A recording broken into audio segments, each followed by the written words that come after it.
Boker Or, Boker Tov, les Kulchem, Bezrat Hashem, en ce lundi 6 du mois de janvier et 6 du mois de Tevet. Je suis resté acheté ce matin avec un thème. Et le thème que nous avons, c'est être sage. C'est quoi en fait? Qu'est-ce qu'on appelle un sage? Pas être sage comme une image. Être sage comme une image, ce ne serait pas un sujet de cours. Eh bien, simplement, ce serait qu'être une personne qui reste à sa place, qu'embête personne. Ça s'appelle une personne qui restait à sa place. Mais qu'est-ce qu'un sage dans le judaïsme? C'est quoi en fait? Alors, je suis racheté par Joël Irene Taïta Bezrat Hashem pour l'élévation de l'âme de son papa aujourd'hui, Shimon ben Irene Taïta. Roi Hashem tenachenu began Eden Elyon vechol hashochovim imo bichlal arachamim vaselechot vechen yehi ratzon v'nomar amen yehye nishmato tzora betzora chaim. Et elle rajoute en disant un homme juste, très généreux et d'une grande sagesse. Bon. C'était un homme très courageux qui s'est battu toute sa vie pour donner à sa famille tout ce dont elle avait besoin. Il était très reconnaissant, il détestait les conflits, il ne voyait que le bien. Je pense qu'on est dans la définition du sage. Et en bon tunisien, ah ben voilà, maintenant j'ai compris. Il savait kiffer la moindre chose. C'est vrai qu'il y a des gens qui ont tout et tu ne les vois pas kiffer, ils ont des tronches de Tcha B'Av. Et il y en a d'autres qui profitent de ce monde. D'ailleurs, j'ai écrit un proverbe hier que j'ai envoyé à Michael, parce que c'est lui qui m'écrit ce que j'écris. C'est de savoir profiter grandement de chaque journée. Il est préférable de vivre de ses propres moyens que de mourir milliardaire ou millionnaire. Les gens qui mettent toute leur vie de côté, ils mettent de côté, ils ont toujours peur du lendemain, ils profitent de rien et sauf ils meurent en laissant tout. Profite. Dieu t'a donné aujourd'hui, profite.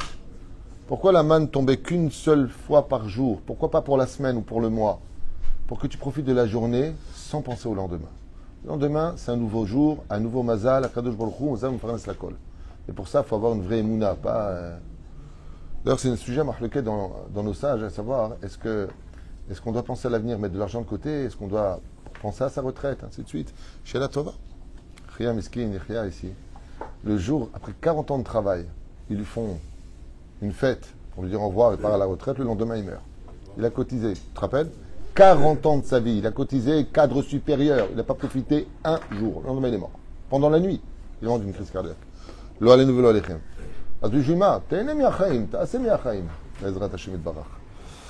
Et pour ça, il faut avoir de la vraie émouna. Alors, bien sûr, on aura une pensée pour tous nos otages. Chacun de otam brim, odayom. Ce que vivent les familles, c'est un guéinam. jour après jour, heure après heure, ממש. שמור על חיינו אותנו מכל צער ומצוקה ומכל נגע ומחלה, כל חיילינו הקדושים והטהורים. והקדוש ברוך הוא יברך את כל לומדי התורה הקדושה והטהורה, qui aussi sont des חיילים d'Akadosh Baruch Hu, ils ne sont pas dans le même camp, c'est tout. ובכן נברך את כל התורמים שלנו, tous ceux qui nous soutiennent, on est déjà le 6, le 10, c'est la paye d'Avrechim, c'est la paye de toutes ces familles que nous aidons tous les mois, שהשם יברך אתכם. Oufren Tzadikim, on commence le jour peut-être. Une grande refouach les mains pour tous les malades d'Israël. Mir Soufan, on a pensé à toi hier, on pense à toi aujourd'hui, mais tu es là. Hier, il y avait une chanson sur toi, mais tu n'es pas là. Alors tant pis. Refouach les mains Tzadik. Les Ilana Bat Miriam, Kol Am Israël, Bezrat Hashem, la Tzadik Vekashel, Shmor Ala Sheket, Ani Yarshav Veshiur. Toda. Je peux juste lui dire. Le sujet d'aujourd'hui, c'est qu'est-ce qu'un sage? Alors le mot sage se traduit en hébreu par le mot chacham. Il fait méod. Et un savant se traduit par le mot talmid chacham. Donc vous voyez, il y a quand même une grande différence entre être un talmid chacham et un chacham. À émettre, dans le Talmud, on a l'habitude d'appeler les Rabbanim, les Talmidei Chachamim. Talmidei Chachamim, Ambrim. Mashma Mikan, que dans le Lachon du Talmud, c'est vrai qu'on les traduit par le mot savant. Ça veut dire ceux qui ont une grande connaissance. Mais pas chez nous. Dans le judaïsme, quand on appelle un Talmid Chacham, c'est une personne qui a aussi la notion de Chacham. Ça veut dire qu'il est empreint de sagesse. Sinon, il ne peut pas être Talmid Chacham. C'est ce que nous apprend la Mishnah, par exemple, Hu Aya Omer. Il venait lui enseigner.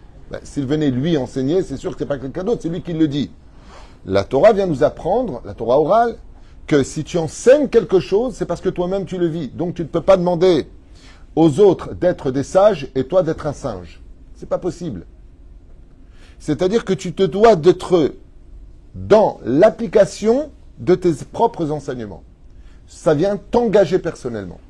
Donc, c'est vrai que la différence entre un Chacham et un Talmid Chacham, ce n'est pas tout à fait la même chose. C'est pour ça d'ailleurs qu'on a cette connotation qui existe. Chacham, Maou, Omer, fête de Pessah. Il n'y a pas marqué Talmid Chacham. C'est parce qu'il est empreint de sagesse. Ça veut dire que ses connaissances ne suffiront pas. Parce qu'à sa table, il a un rachat. Il a un homme qui est, c'est pas Tam, et il y a même celui qui ne s'est pas posé de questions. La connaissance ne suffira pas. Il va falloir beaucoup de sagesse pour s'adapter à une situation différente pour des degrés différents. Et donc, dans les caractéristiques du Chacham, donc de la sagesse, c'est celui qui sait d'une certaine façon s'adapter à toute personne. Ce qui n'est pas forcément le cas de celui qui a beaucoup de connaissances, qu'on appelle le savant. Hein? On peut le voir dans Masechet Shabbat, par exemple, à la page 31, Moudalef, où tu as un Kouti qui vient voir Shammai, et lui dit, dis-moi, tu peux m'apprendre la Torah tant que je tiens sur un pied? Il lui dit, dégage. Pourtant, il a toutes les connaissances. Mais on voit qu'il y a plus de sagesse, donc plus de patience. Synonyme du mot sage. Chez Hillel. Hillel, il va rentrer dans l'adaptation qu'il faudra pour lui répondre à lui. Le Talmid Chacham n'est pas forcément à ce niveau-là. Même s'il a en lui de la sagesse. C'est-à-dire, alors comment on pourrait le traduire au niveau des parallèles? Il y a donc l'intelligent et le Chacham. On va traduire ça en français. L'intelligence face à la sagesse. Comment on peut le traduire? C'est très simple. Quelqu'un de très intelligent sera capable de sortir d'un problème dans lequel il est. Il va réfléchir, il va penser, il va essayer de comprendre comment sortir du problème. Le sage, lui, il n'a pas besoin d'en sortir parce qu'il a assez de sagesse pour ne pas rentrer dans le problème. La différence entre quelqu'un de très, intelligent, intellectuel, moi je sais comment. Le sage, qu'est-ce que tu es en train de te dépater? Tu as mis 3 jours pour t'en sortir, moi je ne serais pas rentré dedans. Et donc on voit ici quelque chose de beaucoup plus élevé que l'intelligence dans la sagesse, beaucoup plus élevé. Par exemple, on peut être quelqu'un de très intelligent, même rempli de connaissances. On peut dire par exemple quelque chose qui va vous choquer. On peut dire d'un Talmid Chacham qu'il est rachat. C'est ce que nous apprend la Gemara. Par exemple, Elisha ben Abouya, il était aussi grand en Torah en connaissance que Rabbi Akiva. Et le feu de Gehinam n'aura pas d'empreinte sur lui. Pourquoi? Parce qu'il avait de la Torah. Doeg Adomi, chef du Sanhédrin, il savait autant de Torah que le roi David. Korach, Talmid Chacham Atzum, Racha, Echecholiot. Mais quand tu dis ou Chacham, c'est quelqu'un qui n'a pas de mal en lui. Qui dit, un peu comme l'a défini Joël, que Dieu la bénisse, elle et tous ses enfants, c'est mon père était un homme patient qui arrangeait tout le monde. Le Chacham, c'est quelqu'un qui ne dérange jamais les autres. C'est quelqu'un dont la lumière est importante. Alors je vous ai noté quelques petites parenthèses, et puis on va rentrer aussi dans les enseignements de nos sages. Il n'y a pas besoin aussi. Il y a une thèse d'Aristote et de Nietzsche à propos du philosophe et du sage, qui est très intéressant à développer, mais je ne vais pas le faire ici. C'est pas le but. Mais bon, on va peut-être dire une phrase sur eux. Qu'est-ce qu'on appelle un sage, selon la définition de nos Chachamim? Alors je vous le note ici. Un sage est considéré comme étant une personne, dans sa définition, raisonnable, réfléchie, mesurée dans ses pensées, ses paroles et ses actions. Il sait s'adapter donc à toutes les situations avec une réflexion capable de satisfaire le plus de monde possible. On ne peut pas satisfaire tout le monde. Un jour, il y a un sage, un rave qui a essayé d'être très sage, plus que les autres. Il était Dayan, il était juge. Alors il y a l'accusé qui vient, il y a celui qui l'accuse qu'on appelle le plaidant. Et il écoute comme ça, il dit, écoute la plainte, et il lui dit, vous avez raison. Alors l'accusé, il explique sa raison, et lui dit, vous avez raison. Alors le skip qui était à côté dit, mais ils ne peuvent pas avoir tous les deux raison. Il a dit, vous avez raison. C'est gentil de donner raison à tout le monde, mais on ne peut pas donner raison à tout le monde. Le sage s'efforcera toujours. Quand tu viens chez un juge, par exemple, de la rabbanoute qui est sage, il va écouter les deux sons de cloche, et il va lui dire, il ne va pas lui dire, vous avez raison, vous devez payer. Il va dire, qu'est-ce que vous aimeriez de ce mishpat? Maintenant que j'ai entendu ce que vous avez à dire, par rapport à ce que dit la halakha, Eh bien voilà, s'il accepte de me payer tant et me rendre la marchandise, moi, je suis prêt à me retirer. Selon le din, il aurait dû lui payer la totalité et rendre la marchandise et dommages et intérêts. Le sage, il essaie toujours de trouver ce qu'on appelle une pshara, c'est-à-dire un terrain d'entente. Pourquoi faire? Pour que l'autre non plus ne ressorte pas avec augment nefesh. Tout ce qu'il pourra faire pour que tout le monde ait le sourire, ça appartient au sage. Le Talmid Chacham, il tranche. Non, tu as tort, tu lui rends. Le Talmid Chacham, il va trancher. Prenons un cas du roi David. Il était pas simplement roi d'Israël, il était juge au sein du Sanhédrin. Quand le pauvre devait de l'argent au riche et que le pauvre n'arrivait pas à rendre, le roi David se comportait comme un Talmid Chacham en tant que juge. C'est marqué comme ça. Il disait au pauvre, tu dois lui rembourser, tu as passé la date. D'ailleurs, c'est un des points les plus importants. Celui qui peut prêter de l'argent, j'ai appris ça ce matin. Tu dis ça ce matin, très intéressant. Celui qui peut prêter de l'argent avec toutes les conditions contrat et tout ce qu'il faut, pas stam comme ça. Ouais. Il a la bracha du ciel. Celui qui doit rendre l'argent en temps et en heure, il a la bracha du ciel.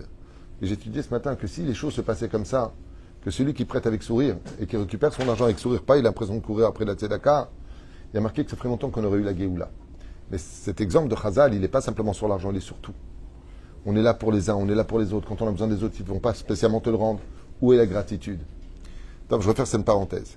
La reine, le sage, qu'est-ce qu'il faisait David Améler? Il disait non, tu dois payer. Une fois qu'il descendait de son trône de juge, il appelait le pauvre de côté et lui dit au fait, j'ai dû ma sœur à donner, tiens, voilà de l'argent. Il lui donnait la somme pour rembourser l'autre. Il passait de Talmid Chacham, qui connaissait les lois de la Torah, à Chacham. Ça veut dire qu'il passait dans le domaine de la Chochma. Et la Chochma, c'est la sagesse. Mais pour cela, je vous dis dès maintenant, il y a un secret. Un Talmid Chacham peut être très nerveux. On pose la question, quelle différence y a-t-il, par exemple, entre Rabbi Akiva et Rabbi Eliezer ben Orkanos, Kedoshé Elion, ok? Un jour, il y avait une sécheresse, Rabbi Eliezer pleure et demande la pluie, rien ne se passe. Rabbi Akiva arrive, il dit, pourquoi vous êtes tous en jeûne? Il dit, Masret Tanit, pour la pluie. Rabbi Akiva, il dit, Avinu Sheba Shamayim, fais tomber la pluie tombe. La Gemara pose la question, elle dit, quoi, Rabbi Akiva était plus grand que Rabbi Eliezer? Il dit, non. Zema Aviral Midotav, Vezeloma Aviral Midotav. Rabbi Akiva était capable de surmonter ses propres raisons pour le bien-être des autres. Quand Rabbi Eliezer il disait non, c'est non. Il n'y a pas de oui, non, non, oui. On l'a vu avec l'histoire du four qui était pur ou impur. On l'a vu à maintes et maintes occasions avec lui pour la Brit Mila. Rabbi Eliezer dit que le Moël peut tout préparer pendant Shabbat, y compris même de limer salam. Chachamim, ils disent non, il peut le préparer à l'avance donc. Rabbi Eliezer, il est marqué dans la Gemara, dans sa ville, à lui, il faisait comme lui il disait. Il restait sur ses positions. Comme il restait sur ses positions, je restais aussi sur ses positions. Mida keneged lo batla, comme le dit le Talmud, mesure pour mesure, comme tu te conduis, je se conduis avec toi. Ou frère, qu'est-ce qui se passe à ce moment-là? Rabbi Akiva, il va faire preuve de souplesse. Le Talmid Chacham, c'est quelqu'un de souple. Et tandis que Rabbi Eliezer était quelqu'un de rigide. Qu'est-ce qu'avait de plus Rabbi Akiva par rapport à Rabbi Eliezer? Il avait une sagesse qui s'adaptait plus aux autres. La reine Rabbi Akiva, Nishar, Agdol, Shebatanaim. Si une personne, par exemple, investit... qu'est-ce qu'un Talmid Chacham? Donc on continue. C'est une personne qui est investie de patience, de respect, et qui sait être toujours à l'écoute. C'est d'ailleurs le domaine de la sagesse par excellence. Il cherche des solutions équitables et, en général, pacifistes. C'est sa définition. Pour arriver à cela, il y a une solution. Et d'ailleurs, c'est magnifique en hébreu, parce que le mot sage, on ne sait pas à quel degré il appartient à la sagesse. On a dit tout à l'heure qu'elle était au niveau de l'esprit, de la parole et de l'action. Le mot chokhma, il appartient à quel membre du corps humain? Le mot chokhma, chacham. Au cerveau. Il a fait méod. Donc qu'est-ce qu'il a exclu? Il a fait méod. Ce que vous venez de dire à l'instant, c'est le nombril de l'intelligence dans la sagesse. Pourquoi est-ce que les gens sont particulièrement difficiles, durs, nerveux?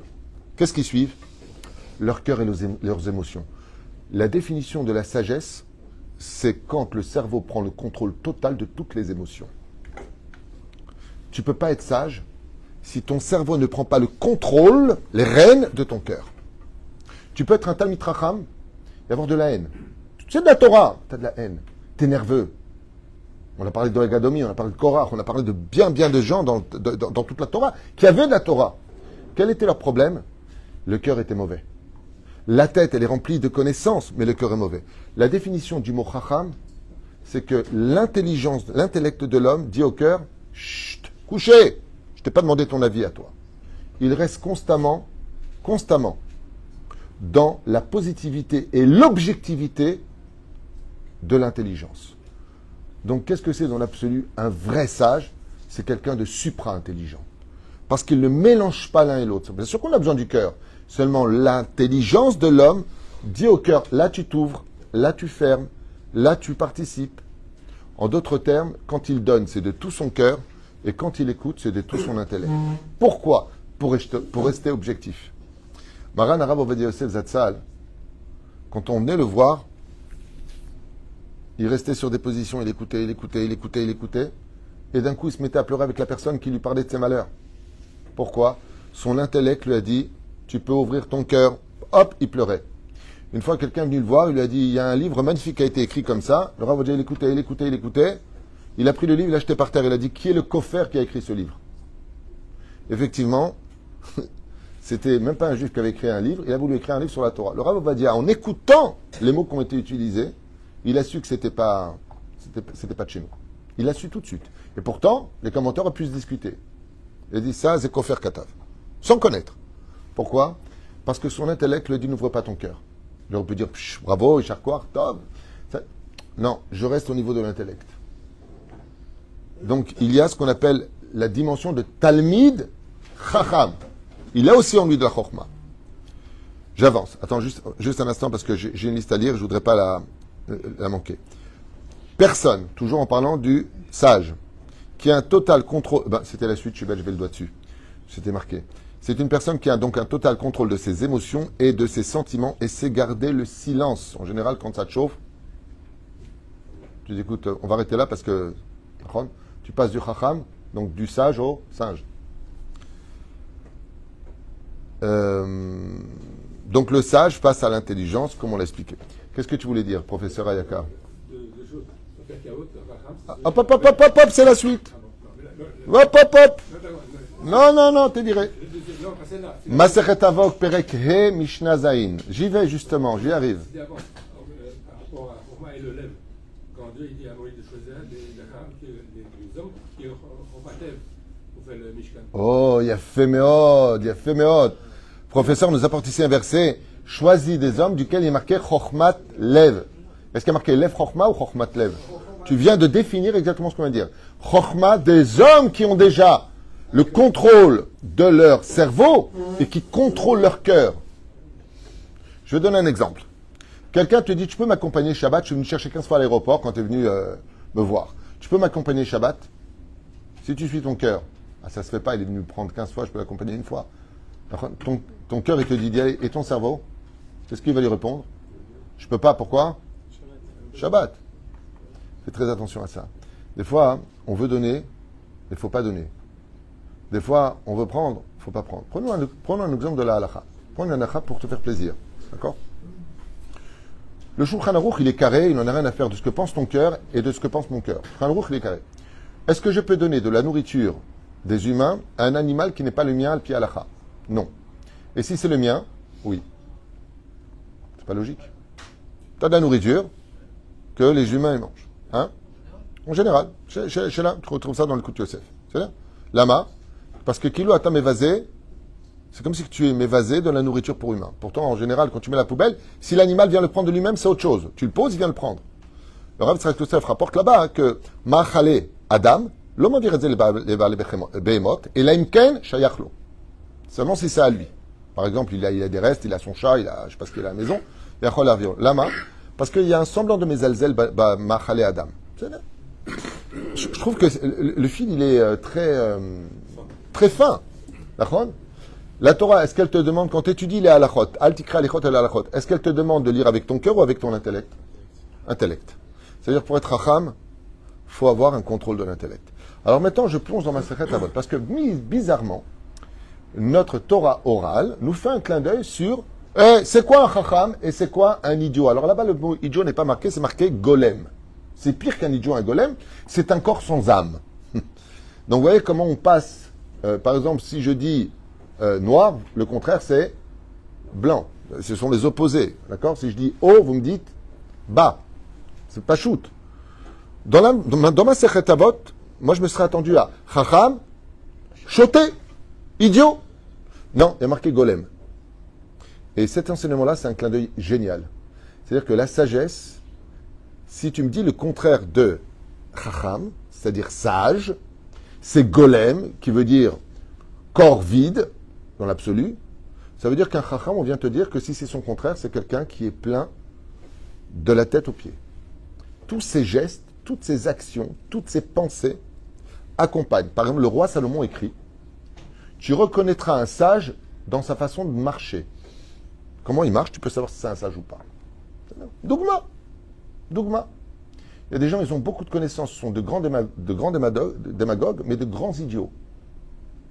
Dougma. Là, on parle du golem. Alors voilà, je vous ai noté, il y a 7 définitions dans la Torah orale de qu'est-ce qu'un sage. Manienne, vous voulez les entendre? Bon, tirou. 1. Donc là, on est dans Masechet Avot. On est dans le Talmud. Après Masechet Avot d'Azara, vous avez Masechet Avot.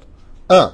Un sage ne prendra jamais la parole quand il y a plus savant que lui dans la pièce. Ça veut dire, on est tous assis. Il y a un rave qui est très important. Il y a un savant très important. On a une conférence, par exemple, de physiciens ou de médecins. Et il y a un grand professeur. D'accord, qui a à peu près 14 années de plus que les autres. Comment tu peux savoir s'il y a un sage? Il ne prendra, dit le Talmud, jamais la parole devant plus sage que lui. Pourquoi? Il connaît sa place. Il y a des explications profondes à cela. Un vrai sage, c'est celui qui est conscient que ce qu'il va dire, il le sait déjà, mais que si c'était tu, il aurait pu en apprendre des autres. Donc il cherche à se remplir. L'autre est vide, lui veut se remplir. Donc il ne cherche pas à briller.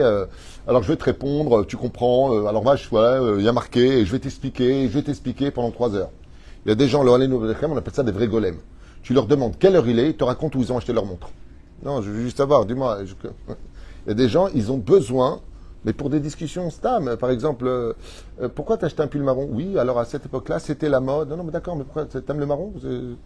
Parce qu'il est un peu trop foncé Peu importe, il y a des gens qui ont besoin de s'étaler. Tu connais ce genre de gens-là? Tu leur poses une question, tu regrettes d'avoir posé ta question. Tu regrettes, c'est-à-dire que c'est devenu un débat, une histoire. C'est juste... tu connais la phrase connue de « Comment ça va ?» Ah, il faut que je te parle. Non, non. Hein, ça t'est jamais arrivé, tu rencontres une personne, tu dis « Comment ça va ?» et tu dis « Il faut que je te parle. » Moi, ça m'arrive tous les jours. Je regrette ma question. Vous avez 2 minutes, c'est 20 minutes plus tard. Ah, tu regrettes. Première, un sage ne prendra jamais la parole là où il y a plus intelligent que lui. Allez. Bête. Il n'attend... Alors, ça c'est très dur. Il faut beaucoup de patience. Il n'interrompra pas son interlocuteur. Lo nichnas bidivrei chavero. Quand la personne parle, il ne va pas l'interrompre. Il le laisse finir. C'est très dur. Vous imaginez avec vos femmes, vous dites à partir d'aujourd'hui, je suis sage. Je t'interromps plus. Elle va t'aimer, mais alors, prends ton temps. 3. Il ne s'effraie pas de répondre. C'est-à-dire qu'il ne va pas prendre les questions avec effroi. Il prendra le temps de répondre et il y a une suite à ça, écoutez bien. 4. Il pose des questions sur les sujets de la discussion. Ça, c'est magnifique. Ça, c'est dommage qu'on n'ait pas en cours, vous avez certainement dû l'avoir, professeur de philosophie, de rester dans le sujet. C'est la 4e condition. Par exemple, comment tu sais qu'une personne est sage? Tu vas lui parler de, je dis n'importe quoi, d'horlogerie. Il ne va pas te parler de peinture. Il va respecter le sujet que tu veux développer. Ça, c'est Masechet Avot. 5. Répond aux questions qu'on lui pose de façon claire et correcte. Il n'y a pas d'ambiguïté. Il est clair, il est expressif et il est correct. Ça veut dire quoi? Des réponses logiques. 6. Il répondra dans l'ordre aux questions posées. Alomer Rishon Rishon, ve'al Aharon Aharon. Dans l'ordre que tu lui as posé, il répondra. Où est-ce qu'on retrouve ça dans la Torah et où est-ce qu'on voit que cette jeune fille était extrêmement sage? Avec Rivka. Es-tu la fille de Bethuel? Est-ce que ceci? Ou est-ce que tu pourrais nous accueillir? Et il lui répondra exactement dans l'ordre. Et donc, et s'il ne sait pas, ou n'a pas entendu, dit la Mishnah, il dira, je ne sais pas. Un sage, c'est quelqu'un qui sait dire, je ne sais pas. Un sage, c'est celui qui sait dire, je n'ai pas entendu. Vous savez, malheureusement, Malheureusement. Il y a des gens, ils entendent à peine une bribe de quelque chose et ils se l'approprient pour en faire une grande discussion. Alors qu'un sage te répondra, effectivement, je l'ai une fois entendu. Il est précis dans ses mots. Et 7, il reconnaît la vérité, et écoutez bien la suite, et ne cherche pas à avoir raison. Un sage, tu le reconnaîtras parce que ce n'est pas quelqu'un qui cherche à avoir raison. Si il sait que tu as raison, il va te dire, modé à la émet, atat sodek. Il a fait, il va te relever, il ne va pas te descendre. Je rajouterai quelque chose que j'ai appris d'un de mes frères sur la sagesse. Il y a très longtemps de ça, j'avais appris de mon frère Samy qui disait que une personne qui avait de la sagesse, c'est celui qui s'est relevé l'autre alors qu'il s'est descendu tout seul. Par exemple, tu es à table, tu dis quelque chose sur la paracha de la semaine, et tu as quelqu'un à table qui va dire une grosse gourde. Alors, vraiment rien à voir avec une réponse naze de chez naze. Et au lieu de lui dire n'importe quoi, tu vas dire intéressant, et tu vas essayer de trouver une vérité dans la bêtise qu'il a dit pour relever cette personne-là. Car le sage, c'est celui qui relève les autres. Tov, pour être sage, intéressant, il faut des conditions. Quel est le matkon? Comment on dit matkon? Quelle est la recette pour devenir un sage? 1. Il faut avoir une totale maîtrise de soi. 2. De la connaissance. 3. De l'humilité. 5.